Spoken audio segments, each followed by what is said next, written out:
Bismillahirrahmanirrahim. Assalamualaikum warahmatullahi wabarakatuh. Alhamdulillahirabbil alamin wa bihi nasta'in wa ala umuri dunya waddin.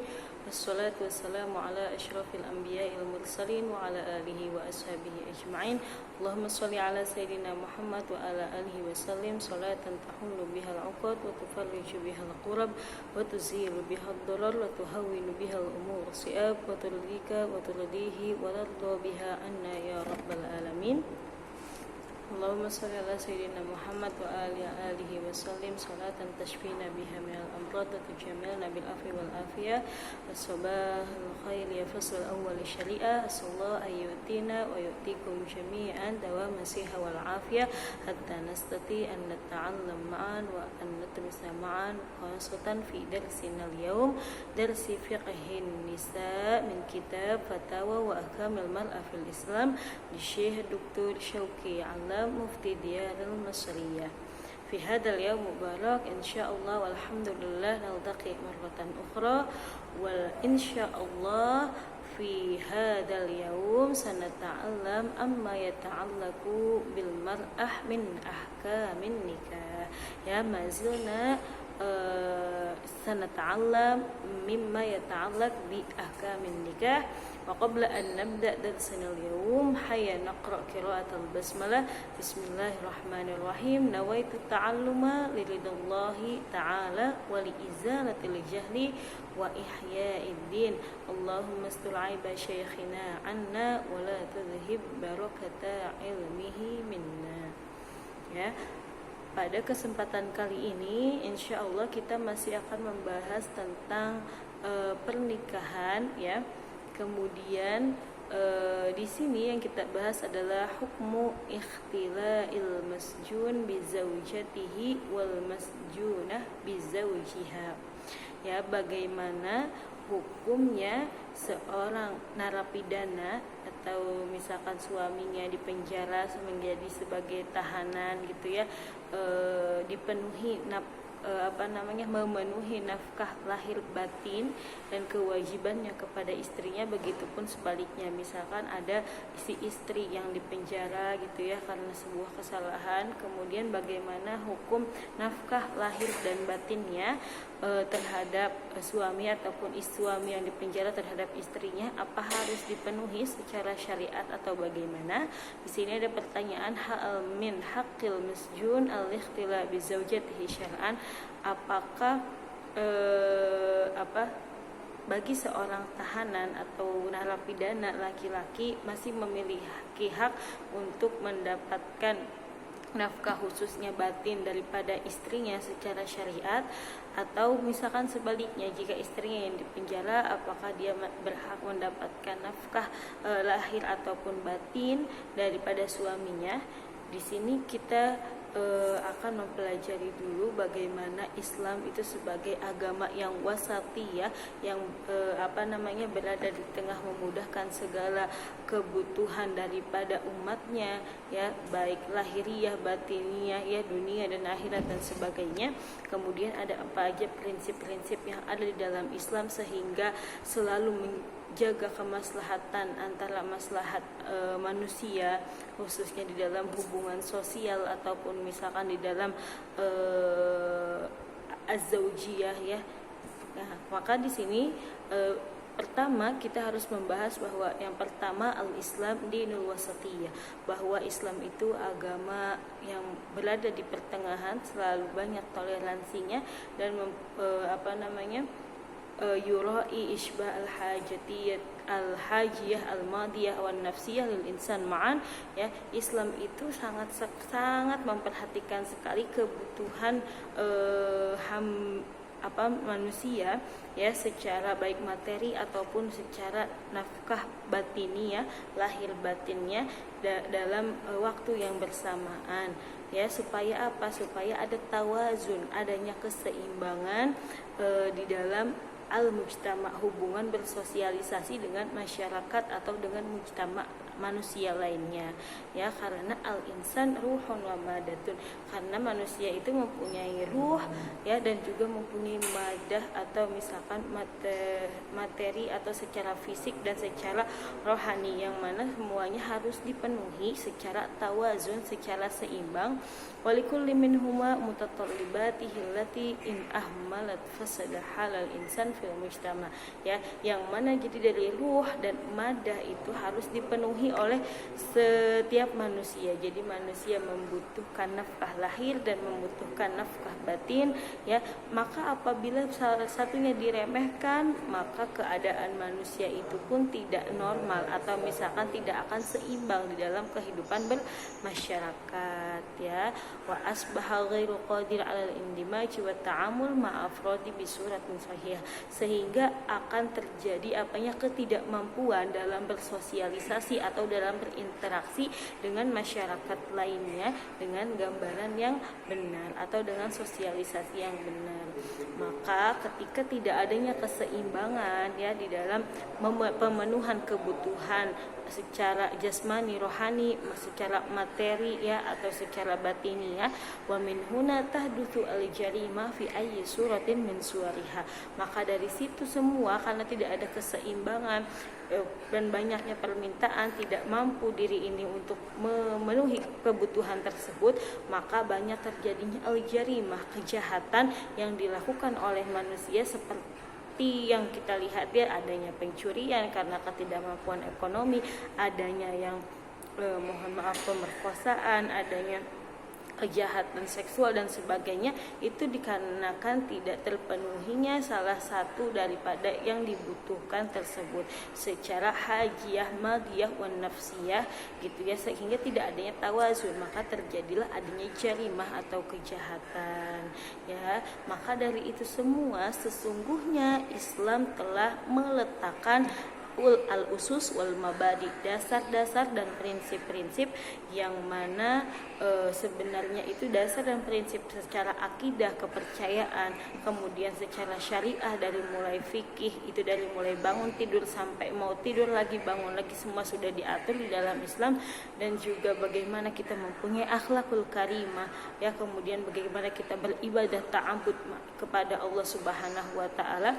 Kalau setiap manusia itu memperhatikan atau mengikuti apa yang diajarkan oleh Islam, sesungguhnya dia akan sora aduwwan nafi'an mufidan dalam Islam. Dia akan menjadi anggota, dia akan menjadi seseorang, menjadi hamba yang bermanfaat, yang mempunyai banyak faidah dan kegunaan di dalam masyarakat.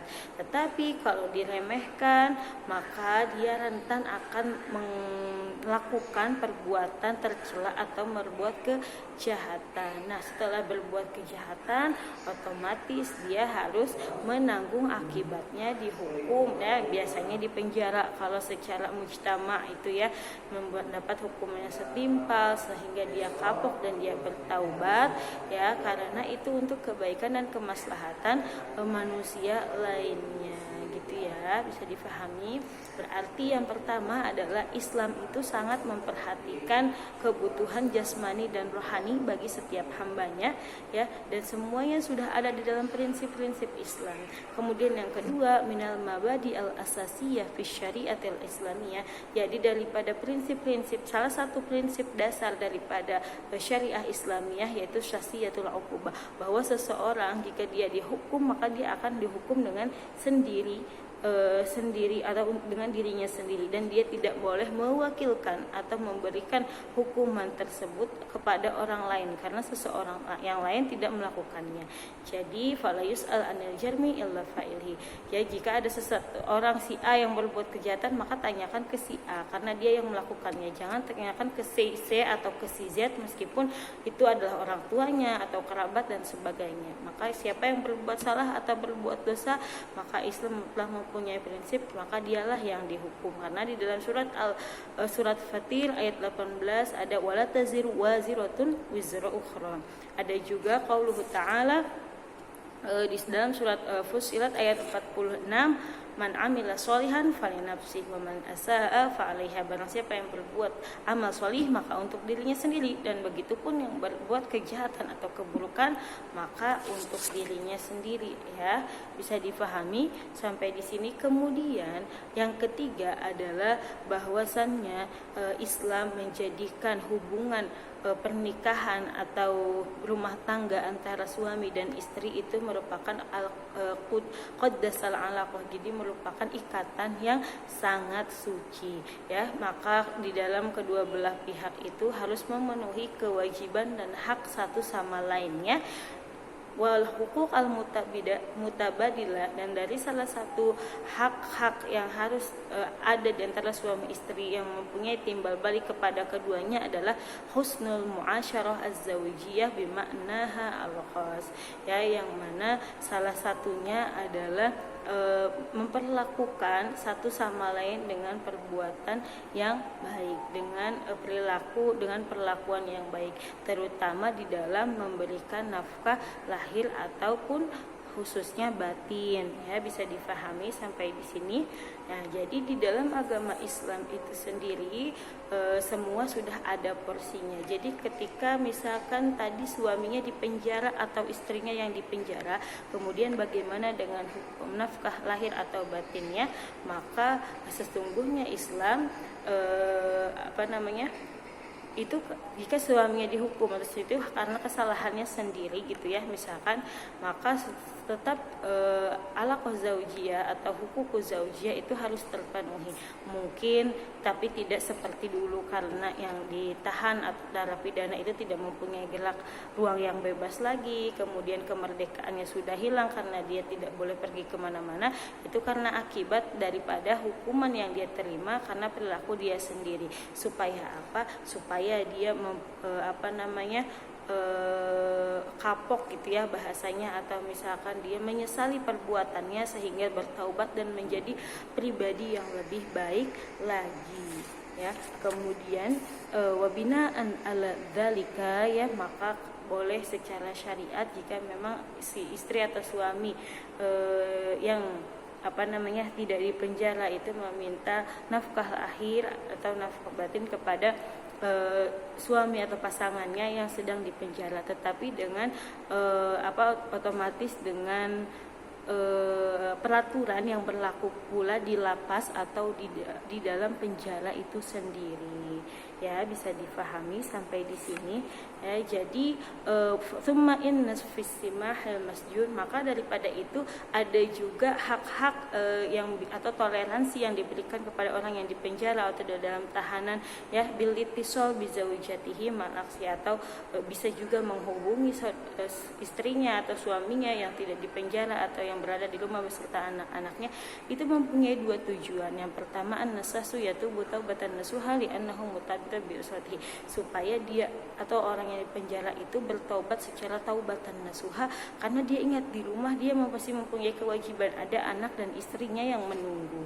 Jadi ketika misalkan menelpon atau misalkan istri dan anak-anaknya mengunjungi ke lapas, jadi dia masih ada tanggung jawab yang harus dia penuhi. Kemudian yang kedua, annahu yuhafidu 'alal usrah minat tafaqquh, jadi dia juga menjaga keluarganya daripada kerusakan, karena dia sudah menyesali dan dia sudah mendapat banyak hikmah dan pelajaran daripada apa yang dia perlakukan atau dia lakukan di dalam penjara itu, ya. Karena di penjara itu tidak hanya dihukum saja, kalau misalkan di Indonesia ada juga diberikan pelatihan mandiri, ya. Jadi kalau orangnya rajin bisa saja mendapatkan uang gitu, ya, jadi bisa memberikan nafkah kepada istrinya meskipun tidak seberapa dan sebagainya.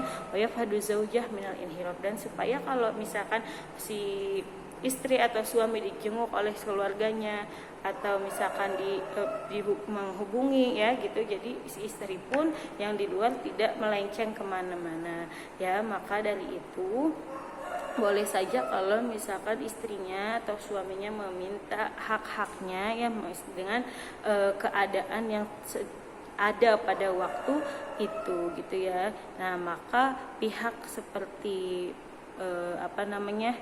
tempat ditahannya dan sebagainya harus memenuhi, atau misalkan ada peraturan-peraturan yang memberikan toleransi atau sedikit celah gitu ya untuk kebaikan bersama ya. Jazakumullah khair ala husni ihtimam. Untuk pelajaran hari ini cukup sampai di sini. Maka karena hak binisbah li zaujah amrun doruri ya, karena jika memang sesuatu itu amrun doruri atau sesuatu yang sangat darurat, maka boleh untuk diminta atau dipenuhi ya. Apabila ada yang belum paham silahkan ditanyakan. Jika ada kesalahan mohon maaf sebesar-besarnya ya. Jika memang pemahamannya kurang tepat mohon diislah juga, dan jangan lupa untuk mengumpulkan catatannya malam hari ini. Nafa'anallahu bi ulumi masyayihina fid dharaini. Wassalamualaikum warahmatullahi wabarakatuh.